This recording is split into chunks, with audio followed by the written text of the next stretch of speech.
আসসালামু আলাইকুম ভিউয়ার্স। আমাদের কোকোনাট বিস্কিটটা অনেক পছন্দ, কিন্তু বাজার থেকে কোকোনাট বিস্কিট যখন কিনে আনি, বিস্কিটের ভিতর যখন দেখি সব নারকেলের চোবড়া চোবড়া বুঝাইতে আমি চোবড়াও বলি, ভুসিও বলি, কারণ ওরা যেটা দিয়ে কোকোনাট বিস্কিটটা তৈরি করে ওইখানে না থাকে এই নারকেলের যে একটা দুধ থাকে, এই যে নারকেলের একটা দুধ থাকে, দুধও থাকে না, তেলও থাকে না, যার কারণে ওই চোবড়াটা দিয়েই ওরা কোকোনাট বিস্কিটটা তৈরি করে। স্বাদ লাগে না।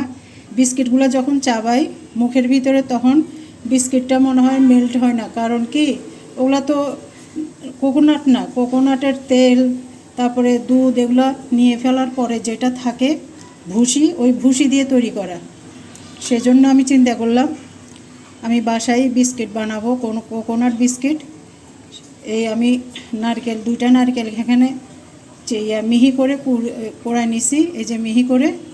তারপরে এখন আমি চুলার মধ্যে ড্রাই করে নিব। ড্রাই হয়ে গেলে তখন আমি এটা দিয়ে বিস্কিট তৈরি করব। সেটা খাইতে অনেক টেস্টি। আর এটা ভুলেও রোদে শুকাতে যাবেন না কেউ, কারণ রোদে শুকাইলে বালিয়ে ভর্তি হয়ে যাবে।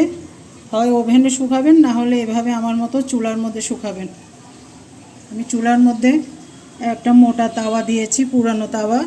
তারপরে হালকা করে জাল দিয়েছি, যতক্ষণে এটা মচমচ হয় ততক্ষণ এটা চুলায় রাখবো। আর কতক্ষণ পর পর নেড়ে চেড়ে দিব। কয়েক ঘন্টা চুলার মধ্যে ডিম জালে বসিয়ে রেখেছিলাম। নিচে একটা বেকিং পেপার দিয়েছিলাম। আমার নারকেলটা কোকোনাট বিস্কিট করার জন্য সম্পূর্ণ রেডি। একটু কালার আসছে,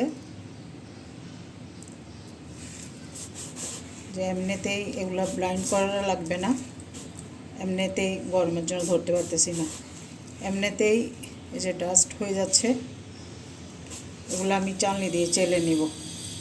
এখানে আমার দুইটা নারিকেল আছে, এটা দিয়ে আমি কয়েকবার বিস্কুট করতে পারবো।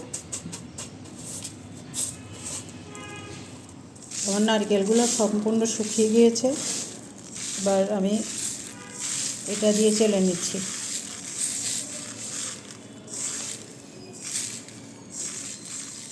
এইটুকু আর যাচ্ছে না চালনি দিয়ে, সমস্যা নাই। এটাকে আমি একটু ব্লেন্ড করে নিব, হয়ে যাবে।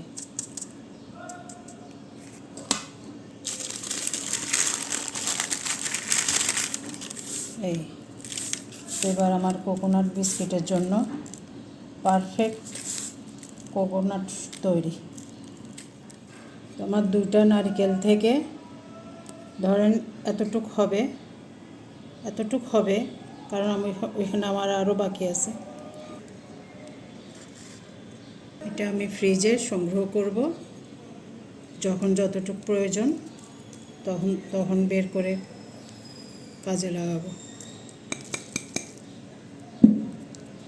আমার ভিডিওগুলো যদি ভালো লাগে, লাইক, কমেন্টস, শেয়ার দিয়ে পাশে থাকেন। আর ফেসবুক পেজ থেকে দেখলে ফলো দিয়ে রাখিয়েন। আসসালামু আলাইকুম।